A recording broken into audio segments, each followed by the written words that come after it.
Everybody, Rachel Teedy here on this August 9th, and we are going to kick this off right now with our top story for right now.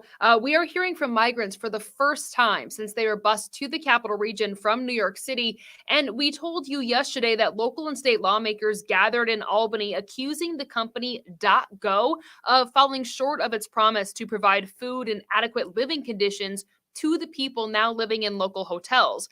News Channel 13 spoke to a man at Capital District Latinos where he was receiving a hot meal Wednesday.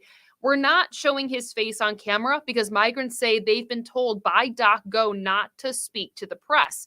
He's from Colombia and he says he's well educated. He wants to work and get his children, who are 8 and 10 years old, into school, but he has not been able to do either of those things. He says false promises from Go brought his family to Albany. He says he worries for the children that they're not developing skills in English or getting acclimated to the U.S. and instead are just stuck in the hotel. He claims the food provided is not living up to good standards either. He says it's been inedible. Go, though, says in response it's been providing 3 meals a day. They are sufficient, nutritionally sound. They say those meals are prepared by an experienced chef. They also say that they are providing snacks and they're delivered twice a day. So again, a story that continues to have updates developing. These migrants also could be having an impact on school districts in the area as a new school year is about to begin. The migrant children living in the Super 8 motel in Rotterdam are soon heading to the Mahanason School District.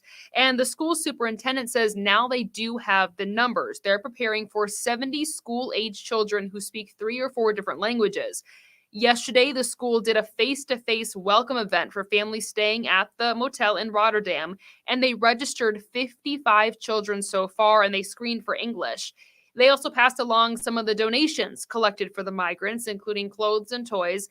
And at first, town officials had trouble getting important information, including the number of kids, the languages that they speak. But once the school had access, they said they were able to move pretty quickly. The school superintendent says 65 children speak Spanish, 3 speak Chinese, and some speak Haitian Creole or French.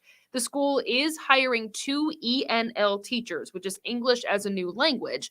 And the superintendent says he does expect some financial help to come down the line to help support this. Let's bring in first Warning Meteorologist Waneik Martinez, who has been tracking what we can expect for tonight. And we're hoping at least one of the days this weekend ends up being a little bit more dry.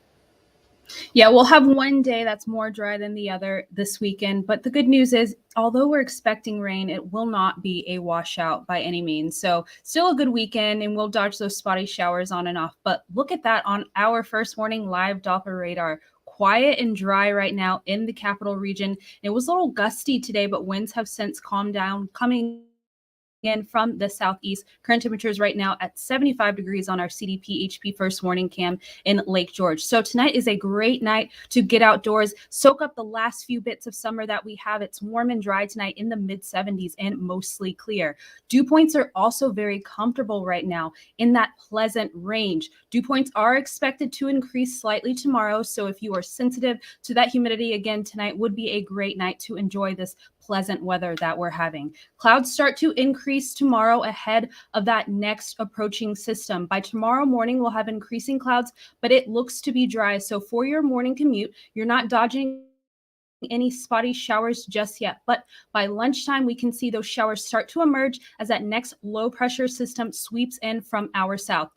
By the afternoon hours, we'll still see those moderate to heavy rainfall pockets that come into the area. So you could be dodging those spotty showers all the way into your evening commute. And we may also see some locally heavy downpours that may lead to those flooding concerns. The system pushes out by Thursday evening, so Thursday evening looks to be mostly dry. Tonight, temperatures drop down into the 60s, and we'll have that clearing this evening, and then clouds start to increase ahead of that next system. Winds have since calmed down today, so not expecting any breezy conditions tonight.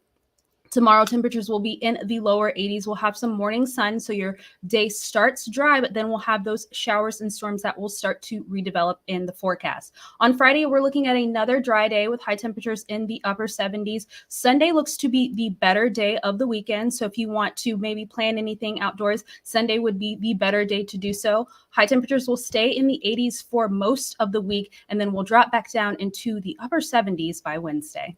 All right, sounds good. Thank you so much, Wendy. One last story here to go. A gymnastics coach who was trusted by parents to coach their kids is accused of betraying that trust and violating the law. Now, this was earlier this week when police raided a gymnastics club in North Adams, this is Massachusetts. Among the many items seized from inside was this handheld hard box that you just saw here, apparently jimmied open and tossed in the trash, with the contents being fully examined by police. The man who owns the J Star Gymnastics Club in North Adams is 39-year-old Jonathan Gerard. And when he wasn't coaching kids at his own club, he was a part-time trainer at the Central Vermont Gymnastics Academy in Waterbury, Vermont. That is where Vermont State Police say Gerard placed a video camera in the bathroom to videotape the kids as they changed in and out of their leotards. Gerard is charged with voyeurism. And according to our media partners at the Berkshire Eagle, Gerard's fiancée discovered the secret videos on a home computer and turned him in. Our News Channel 13 tried to get Gerard's version of what happened, but Dan Levy had the front door slammed in his face. The Vermont Academy is in the middle of its summer camp season. They also offer after-school programs during the academic year. Gerard is scheduled to appear in the criminal division of Vermont Superior Court tomorrow morning, a story that will have more developments soon to come. We have more headlines coming up on News Channel 13 live at 9 and 11. We hope to see you there.